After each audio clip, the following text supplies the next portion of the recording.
Hi, I'm Mara, and this is the story of how my own family gutted me, piece by piece, until I had no choice but to disappear.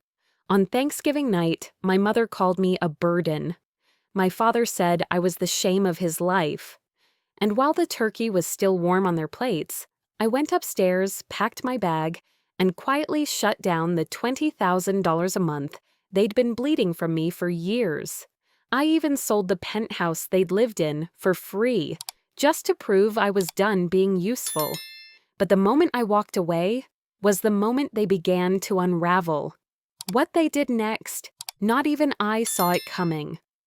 Before we dive in, tell me, what time are you listening to this? And where are you? Because I need you to hear this like you're in the room with me. And ask yourself, could this happen to someone you love? Or worse, has it already happened to you? Thanksgiving always had a way of making me feel small.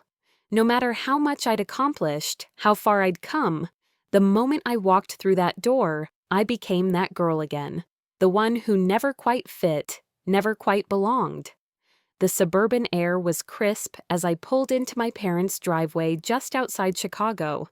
The house looked the same as always, neatly trimmed lawn, wreath on the door, soft light in the windows, but something in my chest tightened. I hadn't been here since last year. Not because I was busy, because I couldn't stomach the looks, the remarks, the pretending. As I stepped inside, the smell of rosemary and roasted turkey hit me first. Then the quiet. Conversations that had filled the hallway just seconds before dipped slightly as I walked in, like the room exhaled and held its breath all at once. "Hi, Mara," someone mumbled from the living room. I didn't bother to check who. I walked toward the dining room. Everything was pristine. Silverware polished until it gleamed. Crystal glasses that only came out for holidays. Linen napkins folded just so. My eyes skimmed over the place cards, each one printed in lovely cursive. Except one. Mine. Mara. Scribbled. The ink smudged, like an afterthought. It sat crooked at the far end of the table near the kitchen door, the one chair where cold air would swing in every time someone passed through.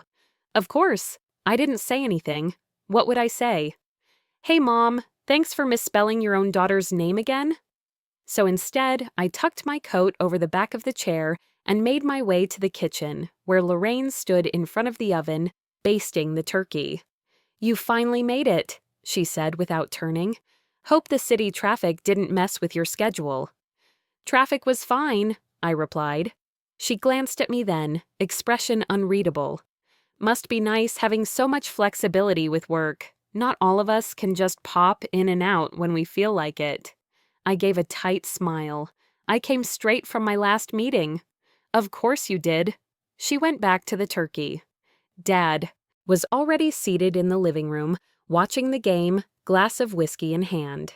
When I walked by, he gave me a slight nod. No hug, no happy Thanksgiving. Just a nod, like I was a coworker interrupting him. Mason strolled in minutes later, all swagger and loud charm, holding a bottle of red wine. "Look who decided to join us," he grinned, clapping me on the shoulder. "Thought you might be too busy saving the world with your spreadsheets." "I work in private equity, Mason," I said dryly. He winked. "Same thing." Dinner was called not long after. We all took our places, Mason next to Dad, close to the center. I sat at my crooked little spot, cold draft licking the back of my neck every time Lorraine brushed past with a dish. Halfway through dinner, the doorbell rang. A couple from the neighborhood came by with a pecan pie. "Oh, you didn't have to," Lorraine gushed, accepting it like it was a golden trophy. She turned to them, smiling wide. "This is my son, Mason. He just got promoted again. Head of the regional office now." The couple congratulated him as expected. Then she gestured vaguely in my direction. "And this is Mara. She helps out financially sometimes. She tries. She tries." The words landed sharp. The couple gave me that polite, confused smile people wear when they're not sure if they should pity you or ask what went wrong. I forced a chuckle, nodding like I was in on the joke. My chest burned. They left after a few more pleasantries, and we sat back down. I picked at my stuffing, appetite fading. Dad cleared his throat. "I've been thinking," he started, "about responsibility, about how some people carry their weight and others, well, they just don't." I looked up. His eyes were on me. Some people sit back, let others do the heavy lifting, still expect a seat at the table, a roof over their heads, even though they're a burden. Mason didn't hide his smirk, neither did Aunt Jean. I stared at my plate, heart hammering in my ears. He said burden, out loud, in front of everyone. I'd paid off their mortgage 5 years ago, covered Mason's second DUI settlement, sent grocery money every month without fail. And now, I was a burden. No one said anything. No one defended me. The room filled with the clink of forks, the scrape of knives. But for me, everything had gone silent. My throat tightened. I felt like I was back in high school again, sneaking out of bed to drive Mason home from a bar fight he started, getting grounded for it after. It had always been like this. The more I gave, the less I seemed to matter. And suddenly, right then, I saw it for what it was. A pattern. A trap. After dinner, as dessert was served, Lorraine leaned in behind me. "You should be grateful we let you sit at this table at all," she said under her breath. I froze. That was it. I didn't know it yet, but the next words my mother spoke would change everything. The words came out of her mouth like a slap. "You're a burden. Get out." No sarcasm, no smirk, just cold, steady delivery. Forks stopped clinking, chairs stilled. Even the dog in the other room seemed to sense something had shifted. You could have heard a pin drop if it weren't for the soft hum of the heating vent. I looked at her, waiting, hoping. Maybe it was some twisted joke, a poor attempt at humor, but she didn't blink. Her lips were tight, her hands folded calmly in her lap. She wanted everyone to hear it, every cousin, every aunt, every secondhand family friend sipping their wine, pretending not to be interested. She wasn't losing her temper. She was performing.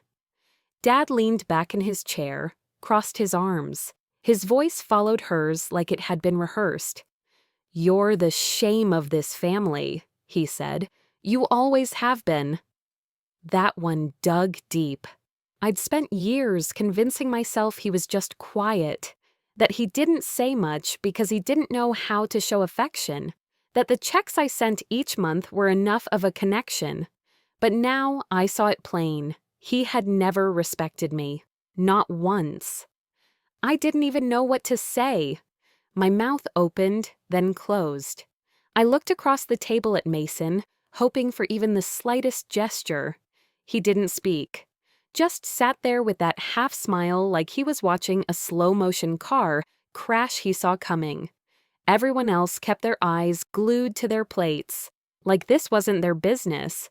Like I hadn't sat across from them at countless holidays, sent flowers for their graduations, paid for Uncle Bill's dental bill when his insurance lapsed.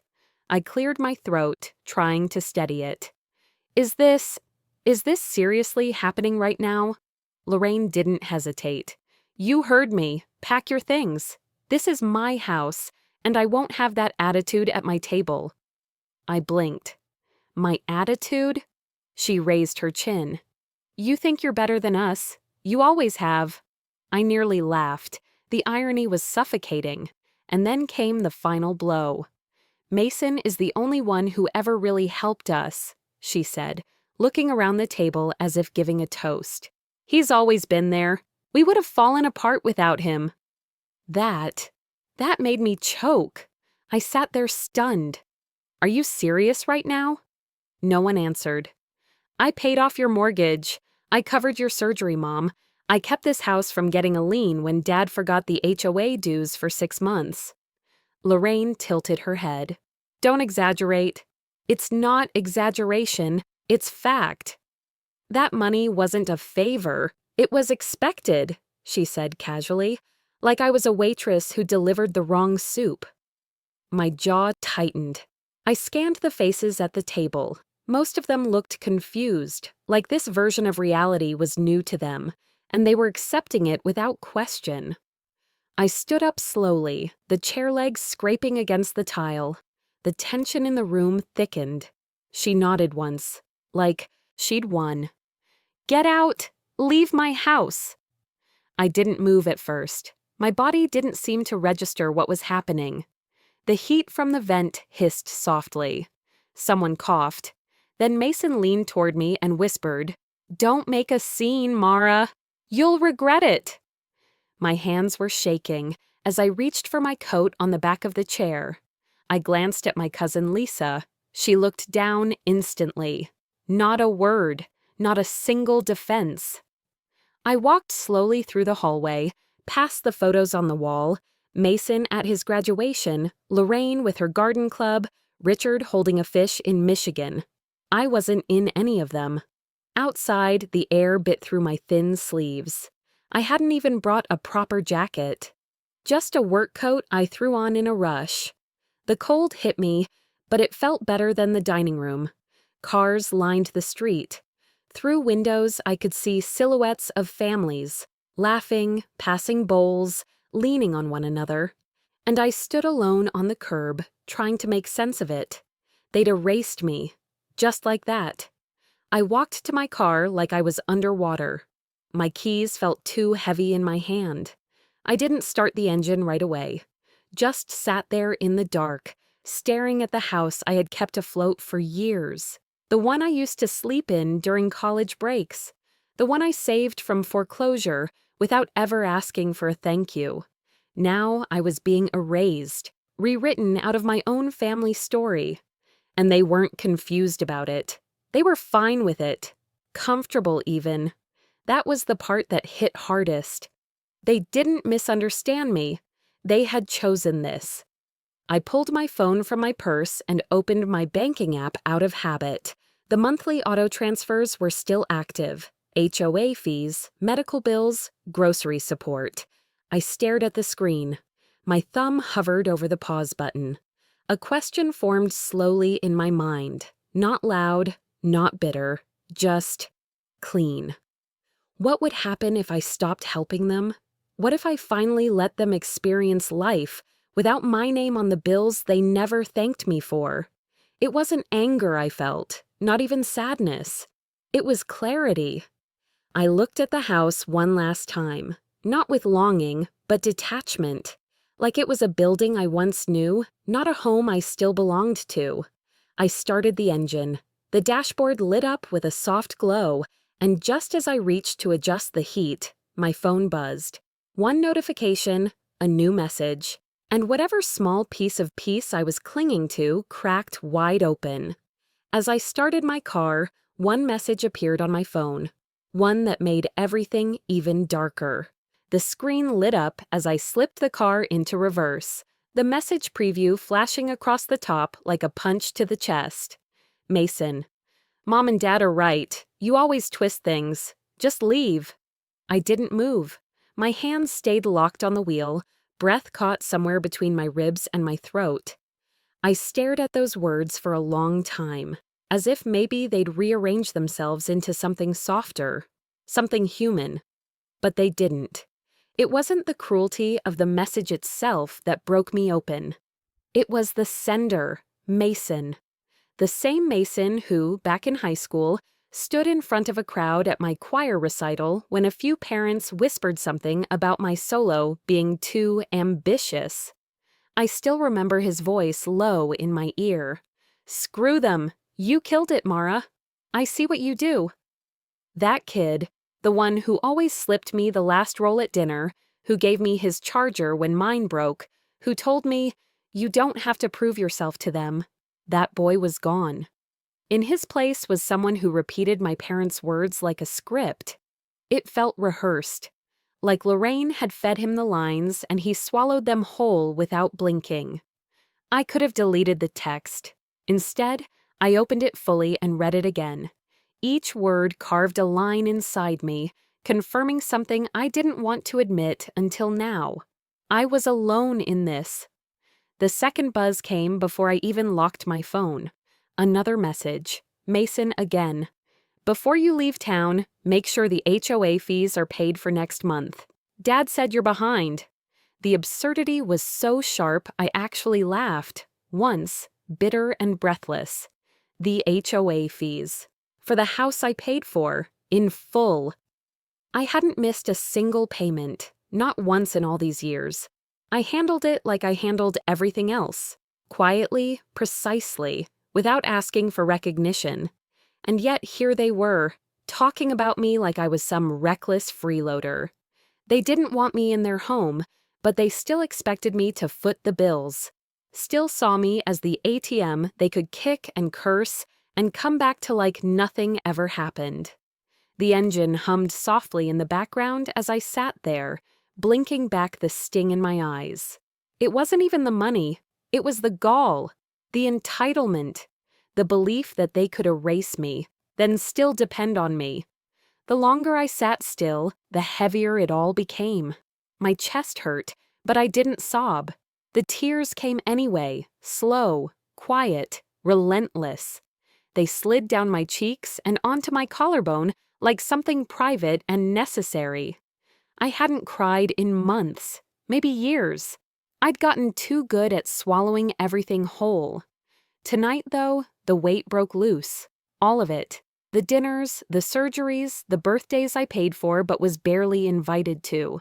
The holidays where I wrapped the gifts and wrote the cards and watched Lorraine hand them out with Mason's name on the tag. I'd always told myself it was fine, that I didn't need credit, that I gave because I could. But now, sitting in the dark outside a house I saved more times than they'd ever admit, I realized how deep the lie ran. They never loved me the way they should have. They loved what I gave them, and once they got what they wanted, they resented me for it. I picked up my phone again, not to respond, but to take inventory. HOA, property taxes, Lorraine's heart medication, Dad's truck payments, Mason's second car, the one he claimed he needed to drive his kid to school, utility bills, credit cards Lorraine maxed out and never paid down. All of it came from me. I opened the calculator app and started plugging in numbers. I didn't stop until I saw the full monthly total staring back. $21,348. That was what it cost me to keep people in my life who hated me. I leaned back in my seat and whispered out loud, "I'm not their burden, I'm their backbone." The silence that followed was deafening. For years, I thought I was lucky to be included at all. Tonight proved I was only welcome as long as I stayed quiet and paid the bills. I looked toward the front door of the house one last time. I could have gone back inside, told them everything, laid out the payments, shown the receipts, demanded an apology. But something in me changed. I didn't want to explain anymore. I didn't want to argue, prove, justify, plead. Silence suddenly felt stronger than any outburst. No more begging them to see me, no more funding a lie. I put the car in drive and pulled away from the curb. As I turned onto the main road, the world outside blurred softly. Christmas lights hanging from porch rails, families sitting around tables, some even laughing through their open windows. It all passed like a montage I was no longer part of. A few blocks down, I stopped at a red light and saw a little girl helping her dad tie a ribbon around a tree in the front yard. Her giggle echoed faintly through the air, and it pierced something tender in me. I never had that, not once, and I never will with them. But maybe I could have something different, something real. The light turned green. I pressed forward. The city was still a 30-minute drive, and the traffic had thinned. My apartment wasn't much, a one-bedroom with creaky floors and a noisy radiator, but it was mine, no expectations, no manipulation. And tonight, it would be the first place I'd ever go without dragging the chains of obligation behind me. I gripped the steering wheel a little tighter, not out of fear, but conviction. "This ends tonight," I said out loud, to no one in particular. My voice didn't shake. I drove past the last strip mall before the highway entrance, streetlights washing the car in gold and gray. When I finally pulled onto the freeway, I thought I'd feel free. Instead, there was a weight still waiting to be unpacked. That weight got heavier the second I pulled into my apartment building's lot. Because sitting on my doorstep, under the dull glow of the porch light, was a small envelope, no name on it, just propped against the door like it had been waiting. I hadn't even put the car in park when my phone buzzed again. And just like that, everything got heavier. But when I got home, waiting on my doorstep was something that made every decision 10 times heavier. It was cold, too cold for late November, and my fingers trembled as I slipped the key into the lock. But it wasn't from the weather. The envelope sat squarely on my welcome mat, plain, white. My name written in that familiar slanted print I hadn't seen in years, my father's handwriting. I stood there for a moment, the sound of distant sirens and a low murmur of traffic filling the air behind me. The hallway light flickered once above my head. Everything felt still, off. I picked it up slowly, thumb tracing the loop of the M in my name. Last time I got anything from him was a birthday card. No message, just his name scribbled at the bottom like it was a tax he had to pay. But this was heavier. Not a card, something more deliberate. I stepped inside and shut the door with my foot. The warmth hit me instantly, heat from the old radiator rattling in the corner, and yet I couldn't shake the chill from my skin. Coat still on, I sat on the edge of the couch and stared at the envelope in my lap. Part of me didn't want to open it. Not tonight, not after the dinner, not after Mason. But some part of me already knew this wasn't a peace offering. They didn't do peace. I peeled the seal carefully, like the contents might explode. Inside was a folded sheet of thick paper, formal letterhead, typewritten, cold. I read the first few lines and immediately felt my stomach twist. Effective immediately, you will continue covering the household expenses you previously agreed to support. It went on, listing item by item. Homeowners Association dues electric, water, gas health insurance premiums, Richard's prescription costs Lorraine's car payment, credit card minimums property maintenance, and then the closing, failure to comply will result in us taking appropriate legal action. Sincerely, Richard and Lorraine Wallace. No love, no pleas, no mention of Thanksgiving, just business. I let the letter fall to my lap and stared ahead, too stunned to blink. Agreed to? I never agreed to anything. I offered help. Back when Dad's company collapsed. When Mom's insurance didn't cover her second surgery. When Mason's wife left him and they were too overwhelmed to pay their mortgage. I helped. Out of guilt, out of compassion, out of hope they might see me. And now it was framed like a contract, like I owed them. The air in my apartment felt thick, like all the heat in the world couldn't melt the frost that had just settled over me. They planned this. That thought rang louder than anything else. This letter wasn't typed after the dinner. This had been sitting, waiting for me to be humiliated, then discarded, then held hostage. I rose from the couch, still holding the paper, and walked into the kitchen where the light was warmer, more honest. I read it again, and then I laughed. It came out harsh, high-pitched, completely unrecognizable. But it was real. I grabbed a glass of water and took slow sips, pacing as I reread the bottom of the letter. Legal action. For cutting them off. They were serious. I set the paper on the counter and opened my laptop, logging into my bank. The dashboard loaded slowly, but I didn't need to wait to know what I'd see. Transfers, auto-pays, recurring debits. Thousands gone every week. I clicked through each one, marked Mason Utilities, Lorraine RX, Dad's Truck, HOA, Elmwood Lane. The list was long, impersonal, and draining. Every transaction was another thread binding me to people who no longer pretended to love me. I closed the tab, then my phone buzzed on the counter. Voicemail from Lorraine. I hesitated, then hit play. Her voice floated through the speaker, saccharine and brittle. "Hi, sweetheart," she started, like we'd just spoken over coffee. "Just a reminder, your father and I expect the payments to come through on time this month. No delays, okay? You know how your dad gets when things are late." Then a sigh, long, heavy, dismissive. "Don't disappoint us again." The message ended, but her tone lingered like a bitter perfume. They didn't even wait for me to get home. She sent that while I was still driving, still shaking, still grieving a family that never existed the way I'd told myself it did. I stared down at the phone, the empty voicemail screen staring back like a mirror. All these years. I thought if I gave enough, they'd see me. But they never wanted to see me. They only wanted what I gave.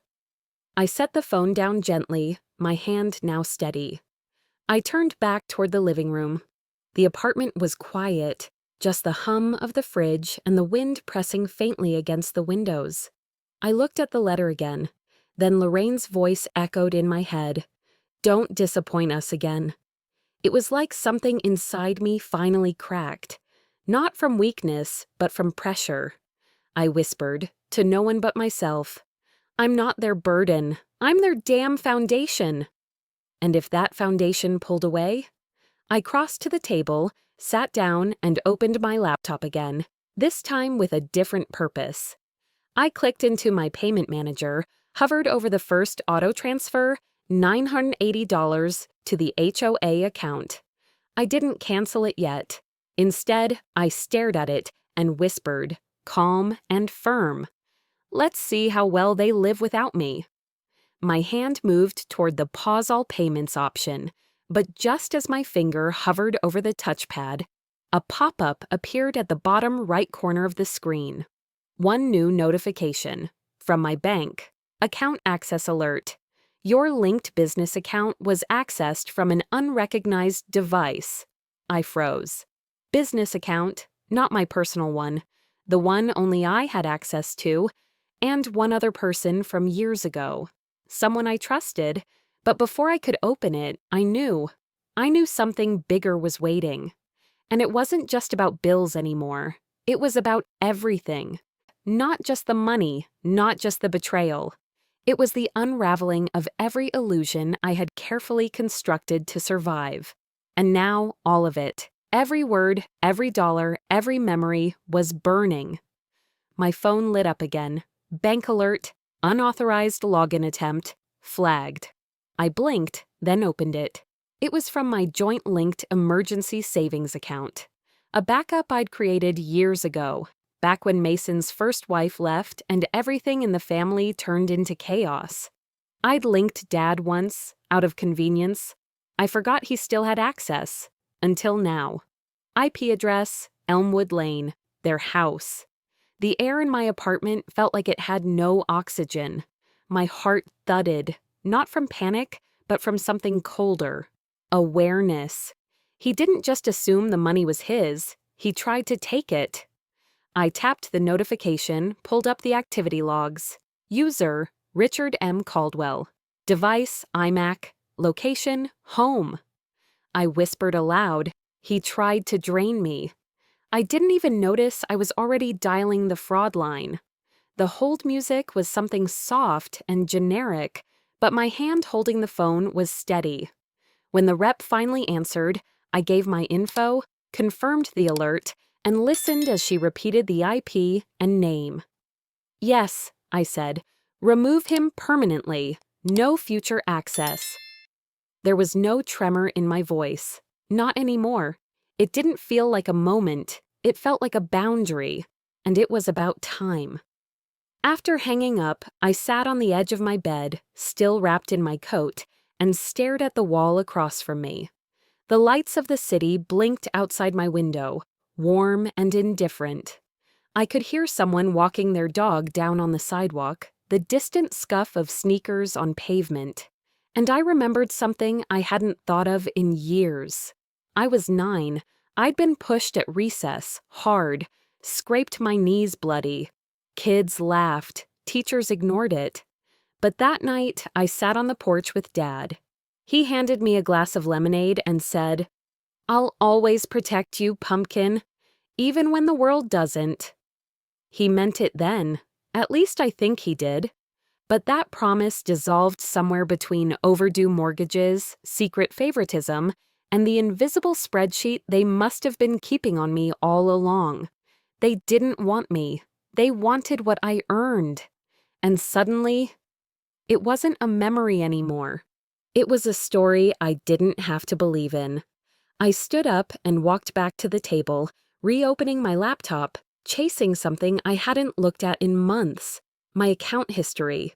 Scrolling down, I scanned the list of regular payments, things I recognized, but then 2 lines stood out like bruises on skin. LMC Wellness Center, 380-month Regency Auto Care, 645-month. Both had been running for over a year. I clicked into the details, set up dates, linked to a card I rarely used, hidden in plain sight. That's Lorraine's spa. That's Richard's mechanic. They had added their bills to my autopay, quietly, cleverly, like they were entitled to them. No phone call, no text, no warning, just assumption. $14,000, gone. And I'd never noticed. I stared at the numbers, not in disbelief, in calculation. I wasn't hurt anymore, I was processing. I moved the cursor to the cancel button, held it there, but I didn't press. Not yet. Instead, I pushed the laptop aside, stood up and went to the kitchen. Poured myself a cup of tea. Sat back down. My hands were calm. "If they want war," I whispered, "I won't fight it their way." Because reacting was what they expected. Crying, pleading, begging to stay useful. That was the game. But I was done playing it. I opened a folder on my desktop and created a new one. Elmwood Records. Inside, I saved Lorraine's voicemail, dragged in a screenshot of the ultimatum letter, downloaded PDF copies of every unauthorized payment. I printed some, marked dates, circled transaction IDs. If they wanted to take it legal, I'd be ready. This wasn't revenge. This was proof. People forget that you can be kind and still build a case. That silence doesn't mean weakness. That calm doesn't mean surrender. I stood, stretched my shoulders, and pulled off my coat. Something slipped from the pocket. I bent down and picked it up. A napkin, crumpled, faint wine stain in the corner. From the dinner table, from the moment Lorraine told me to get out. I'd grabbed it without thinking, maybe as a reflex, something to hold when I couldn't hold myself together. I smoothed it out and laid it beside my laptop. It wasn't just a napkin anymore. It was the last time I'd let them do this to me. The heat kicked on again. The windows trembled slightly with the wind outside, but I felt steady. Back at the laptop, I returned to the autopay panel. This time, I didn't hesitate. Click, cancel all, confirm. A little progress wheel spun on screen. 10 seconds. 15. I watched it, my breathing even. And when it was done, I leaned back and whispered, "Let them feel what life is like without me." But just as I reached for my mug, my phone began to ring. The name on the screen made my stomach twist. Mason. For half a second, I thought I don't know, maybe he had come to his senses. Maybe he realized something wasn't right, that it had all gone too far. But I didn't get to wonder long. Before I could even answer, another call lit up my phone. This time, it was her, Lorraine. I barely had time to press accept before her voice came flying through the speaker. "What did you do?" she shrieked. "Why are the payments failing? Are you trying to sabotage us now? Really, Mara?" No greeting, no pause, just fury, sharp and breathless, pouring down the line like a broken dam. I stood in the middle of my apartment, phone pressed to my ear, barely breathing. "You've always been dramatic, but this," she snapped, "this is punishment. You're punishing your own family because your feelings got hurt. Grow up." I opened my mouth to respond, but she didn't let me. "You have no idea how this is affecting your father. Do you want him in the hospital again? Is that what this is?" I walked slowly to the kitchen, pulled open a cabinet, took out a glass. Anything to ground myself. "You're playing victim again, like always," she continued. "You don't get to just cut us off like we're strangers. This isn't just money. This is family." Her voice cracked in places, not from pain but from control slipping. Then came the line that made my whole body go cold. "Those payments were your responsibility. You promised to take care of us. Don't act confused now." I stopped mid-step. "What did you just say?" I asked quietly. "You heard me," she spat. "You said you'd always help us. You owe us, Mara, for everything we gave up for you." "Gave up for me?" A sharp laugh escaped before I could stop it. It sounded foreign in the silence of my apartment. I leaned on the counter and stared down at the marble pattern like it might explain any of this. "I didn't promise anything," I said, calmly now. "I helped because I wanted to. That's not the same thing." "You're twisting this," she barked. "Typical. This is what you do. Rewrite the story so you look noble and we look like monsters." I didn't reply. I let her rant. I let her fill the air with every guilt-laced, finger-pointing monologue she'd perfected over the years. I realized something in that moment. She didn't want answers. She wanted chaos. She wanted noise, confusion, emotion. She wanted me tangled up in it, so tangled I couldn't move, and I wasn't giving her that. I waited until she ran out of breath, then said softly, "You're not mad the money stopped. You're mad the control did." Silence, heavy, charged. Then she blurted, "We talked about this as a family. We all agreed you needed to step up. Don't embarrass us." I froze again. We talked. We all agreed. My spine straightened without meaning to. My whole body locked in place. "You had a meeting," I whispered, "about my money." There was a pause on her end, brief, but enough. "You weren't supposed to find out that way," she said tightly. "But yes, we had to. You've been unpredictable lately." Unpredictable. That's what they called boundaries now. She went on, but I stopped hearing her. My ears rang, like a wind tunnel had opened up inside me. I imagined them sitting around the living room, her, Richard, Mason, maybe even Aunt Cheryl, talking about me like I was an account to manage, not a person. I ended the call without a word, just clicked and set the phone down. The silence in my apartment wrapped around me like a wet blanket. I slid down to the floor, back against the cabinets, knees pulled close. No tears, not yet. I just stared across the room, seeing everything and nothing. They didn't want a daughter, they wanted a provider, a faceless, voiceless source of comfort and currency. And I had played the role for so long, I forgot it wasn't love. I reached up, wiped the corners of my eyes, and whispered, "I'm done being useful to people who don't see me." The next few minutes moved with mechanical precision. I got up, found my laptop, logged into my accounts. I called the bank, added two-factor verification to everything, changed passwords, removed every backup contact, froze my credit, set alerts for all activity. Then I started documenting screenshots, dates, call logs. I uploaded Lorraine's voicemail, saved the PDF of the letter, took note of every strange charge. Everything went into a folder labeled "just in case." Not because I wanted to fight, but because I wouldn't be caught off guard again. And just as I was uploading the last file, the phone rang. Richard. I didn't move for a moment. Then I answered. His voice was low, steady, measured. "You're going to fix this," he said, "before it gets worse." No greeting, no warmth, just a command. "And what does worse mean exactly?" I asked. He paused. "You know I don't like ultimatums," he said carefully. "But you're forcing my hand." "By choosing what to do with my own money?" I replied. "That money kept this family stable," he said sharply. "You jeopardized that." "I stabilized your chaos," I said, "and now I'm done." He was quiet, too quiet. Then came the question, "Are you going to do the right thing?" My finger hovered over the end call button, and I pressed it. No answer, no explanation, just an ending. I placed the phone down gently on the table.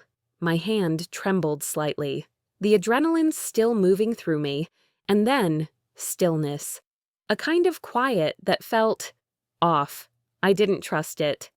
And minutes later, someone knocked on my door, and the sound of it made my entire body tense. It wasn't a soft tap. It wasn't neighborly. It was 3 deliberate, firm thuds, slow enough to be patient, but loud enough to make a point. I stood in the hallway, barefoot on the cold floor, heart pounding in my throat. I moved toward the door quietly, like my footsteps might give something away. I didn't speak, just peeked through the peephole. Richard, standing still, shoulders squared. Jaw clenched so tightly I could see the muscle jump, even through the tiny circle of glass. I didn't move, didn't blink. Then his voice came, calm but forceful. "Open the door, we need to talk." My hand gripped the edge of the wall. He didn't sound drunk. He didn't sound angry, not like before.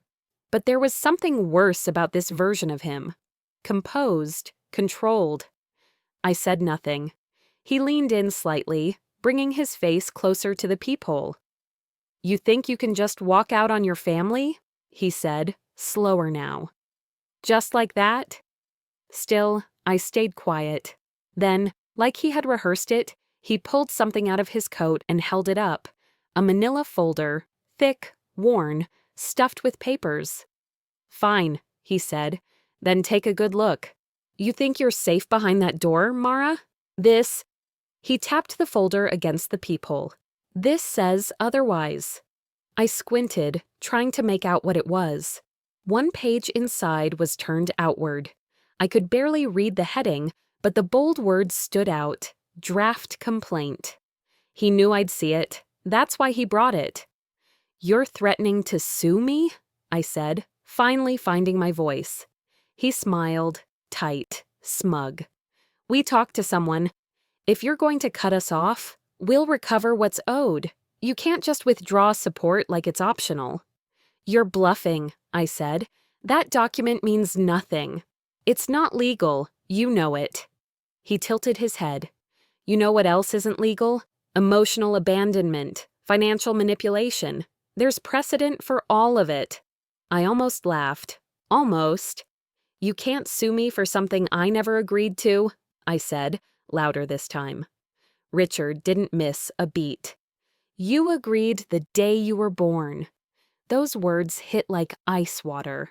The audacity, the gall to imply my existence meant eternal servitude. I felt the old fear rising, like it always did when he got like this. But I pushed it down. "No," I said firmly. "What you're doing is abuse, and it stops tonight." He leaned closer, just his eyes now visible through the peephole. "Doesn't matter what you think, we've got options." He let that hang. Then, like he had one more trick up his sleeve, he said it.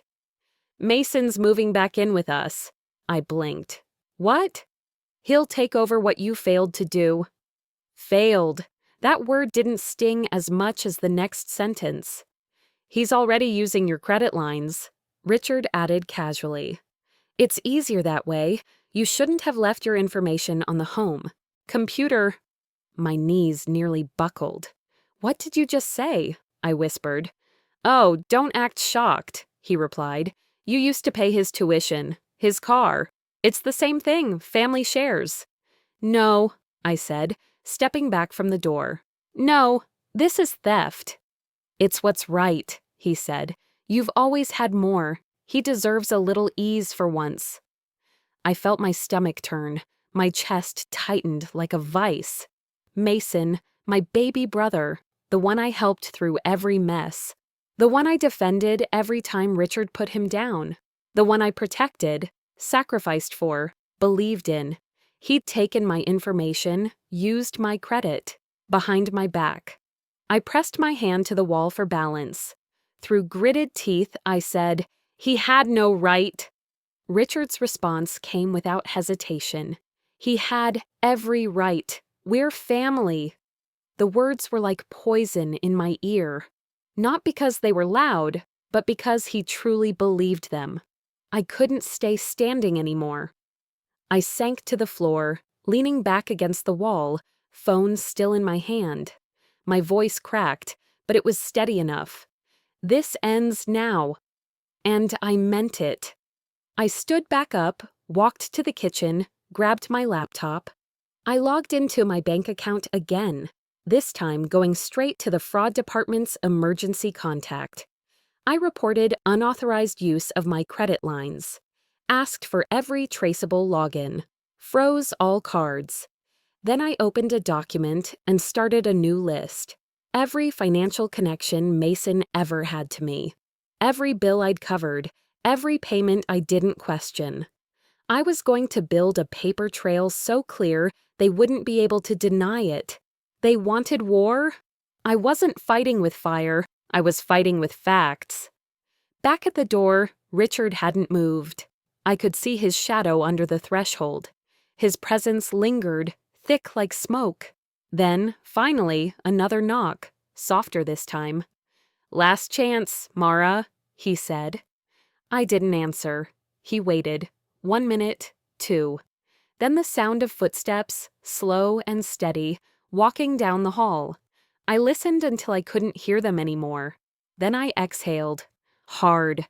My hands were trembling again, but not from fear, from exhaustion, from grief, from something deeper than anger.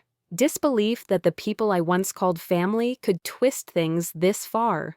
I walked to the kitchen, gripped the edge of the counter, and leaned into it. My reflection in the microwave door looked like a stranger, pale, drained, wide-eyed, but not broken.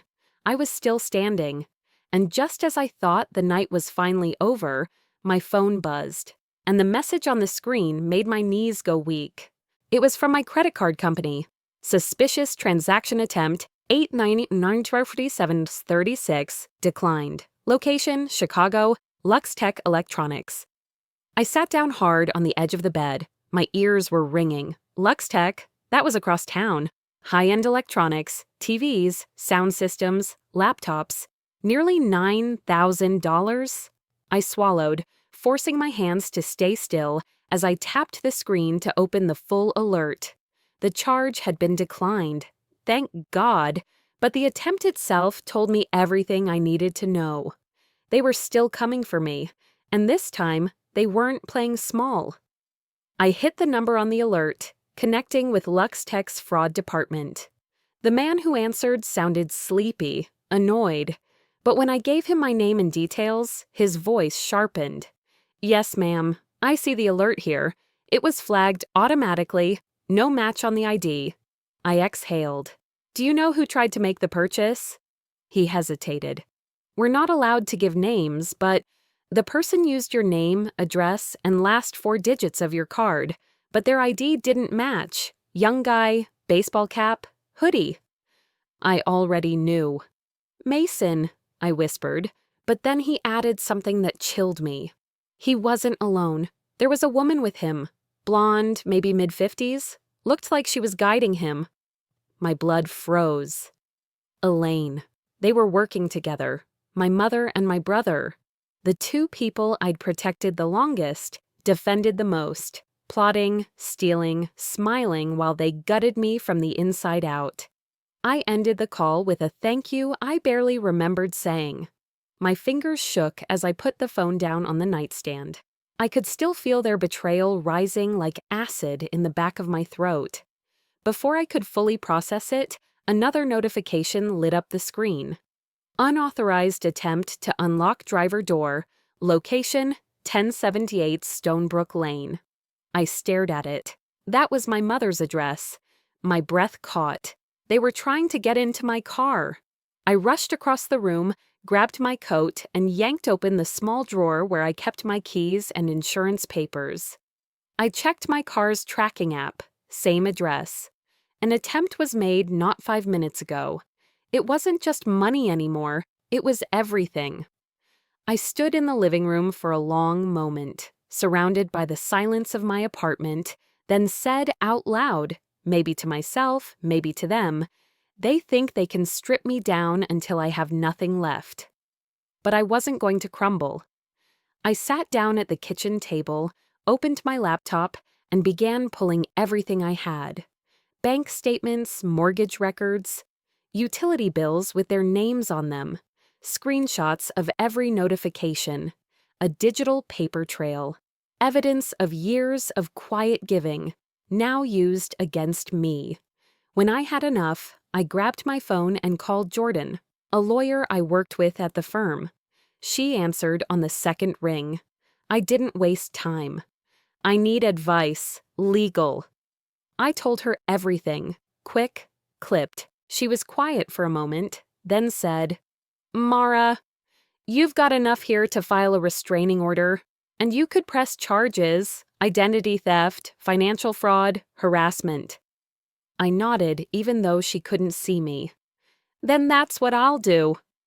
After we hung up, I printed the key documents. Every page I held felt like armor. Still, a part of me needed to know, needed to see it for myself. I threw on boots, slipped on a hoodie, and headed down to the parking lot. The air hit me like a slap, cold, damp, unforgiving. The lot was quiet. Just a few cars left under dim yellow streetlights. I walked toward my car slowly, scanning the area, every sound heightened. When I got close, I saw it. Something stuck under the windshield wiper. A folded piece of paper. I looked around once more, then reached for it, unfolding it with stiff fingers. It was a single torn note. No signature, no explanation. Just 4 handwritten words in thick black ink. You owe us everything. I stood there, the note fluttering in the wind, the weight of those words hitting me harder than I expected. It wasn't a cry for help. It wasn't desperation. It was a demand. I marched back upstairs, locked the door behind me, and called the police. This time they took me seriously. I told them about the car break-in attempt, the credit card fraud, the harassment. I gave them names, evidence, timelines. The officer on the other end asked questions carefully, methodically. Then he said, "We'll file a report, and ma'am, please keep your doors locked. If anyone comes by again, don't answer. Call us right away." I thanked him, hung up, and then, just as I was starting to believe the night might finally calm, my phone buzzed again, an unknown number. I opened it. We're not done. Another buzz, a photo this time, of my car's license plate, taken from only a few feet away, fresh. The streetlights in the background matched the ones in the lot. My breath stopped. Someone had just been outside, watching. I backed away from the window and closed the blinds. This was no longer just emotional warfare. It was becoming something else. I went to my desk, opened the folder I'd been building for days now, and started printing. I printed the complaint form, the photo, the note, the screenshot of the attempted transaction. Every page placed carefully, methodically. This wasn't about saving face or getting revenge. It was about survival. I whispered into the still air of the apartment. I tried to walk away quietly, but you won't let me. One more page printed, the last I needed for the restraining order. I stacked them, clipped them, slid them into a clean manila envelope. This was it. I wasn't running. I wasn't hiding. I was taking my name back. And just as I placed the file down and took a breath, someone knocked on my door. Only this time, it wasn't my father. I hesitated, heart pounding. I crept toward the peephole and peered out. It was Officer Daniels, the same officer who'd taken my report about the break-in attempt on my car. He was standing there in full uniform, his expression serious but not unkind. I cracked the door open, keeping the chain on. "Is everything okay?" "Ma'am," he said gently, "we need to talk. It's about your family." My stomach dropped. I undid the chain and stepped back, letting him in. He removed his hat and nodded politely as he entered, glancing around the apartment like he was checking for danger. "There's been a development," he said, standing near the kitchen counter. "Tonight, officers responded to a noise complaint at your father's residence. While inside, they noticed some things in plain view, things that concern you directly." He reached into his coat pocket and pulled out a small notepad, flipping it open. On the dining table, officers found several items. One was a printed list of what appeared to be your recent online banking login attempts. Another was a sticky note with your car's VIN number, and a third was a printed spreadsheet detailing monthly charges, your charges. I sat down slowly. "You're saying they had all that just sitting out?" He nodded. "Yes, ma'am, in plain sight. That gives us probable cause to investigate further. We're opening an official case now." For a moment, I didn't know whether to cry or laugh. After everything, after feeling like I was the one losing my mind, they'd just left the evidence lying around like shopping lists. I stood up, grabbed the folder I'd put together earlier that night, and handed it to him. "This has everything I've documented," I said. "Screenshots, messages, bank alerts, audio recordings, even a note someone left on my car." He flipped through it, his eyes narrowing as he scanned each page. "This is more serious than you think," he said. "This isn't just harassment. It's coordinated and based on what you've shared, potentially criminal." His words didn't scare me. They steadied me. But then he added, "There's something else you should know." I braced myself. "We brought your brother in for questioning. He wasn't arrested, but he agreed to talk." He paused, watching my face. "Mason admitted to trying to use your credit, said your mother walked him through it, but it was your father who pushed him, told him it was his duty to the family, that he was earning his place." I closed my eyes. I could almost hear Richard's voice saying it, like a twisted rite of passage. But the hardest part, Officer Daniels continued, was what Mason said next. When we asked why he thought it was okay, he told us, "She won't fight back. She never does." Those words hit harder than I thought they would, because they were true, until now. I sat back down, the weight of it all crashing over me. Not pain, exactly. More like a release. A long, slow breath I hadn't known I'd been holding. They never loved me for who I was. They loved what I could provide. I stared out the window into the dark street and whispered, "I'm done." Daniels gave me a moment, then spoke again. "Richard may face multiple charges: harassment, attempted fraud, identity theft. Mason could qualify for a diversion program since he's cooperating and this is a first offense. As for Lorraine and Elaine, if there's enough evidence of coordination, there may be civil consequences." I nodded slowly. "Good." Then he said, "We found something else at the house. Thought you might want to see it." He reached into another pocket and pulled out a small folded napkin. It looked familiar, too familiar. Thanksgiving. It was the paper leaf I'd folded at the dinner table that night, just before everything exploded. A little calming habit I'd had since I was a kid, my way of staying grounded when chaos swirled around me. Except this one had something scrawled over it in thick black marker. "We built you." I didn't realize I was crying until I felt the tears on my hands. Even that small piece of peace. Something so private, so mine, they'd taken it, twisted it, and turned it into a weapon. I held the napkin gently as if it might crumble, and then without a word, I stood up, walked over to the trash can, and dropped it in. "I'd like to move forward with the restraining order," I said, my voice calm and steady. "And I want to press charges." Daniels gave me a firm nod. "We'll get started on the paperwork right away." He left a few minutes later, promising to follow up the next morning. Once the door closed behind him, I locked it, then double-checked it again. I walked out onto the balcony with a warm mug of tea in my hands. The night air was crisp but gentle, like the world had finally exhaled. For the first time in a long time, the silence felt peaceful. I thought about the word family and what it was supposed to mean.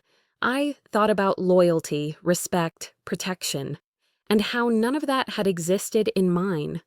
But I also knew something now, something that settled deep in my chest like a quiet truth. Sometimes losing people isn't the tragedy. Keeping them is. I stayed out there for a while, watching the sky slowly lighten at the edges. Not quite dawn, but close. And right when I thought the story was finally over, I realized something even deeper. For the first time in my life, I wasn't afraid of what came next.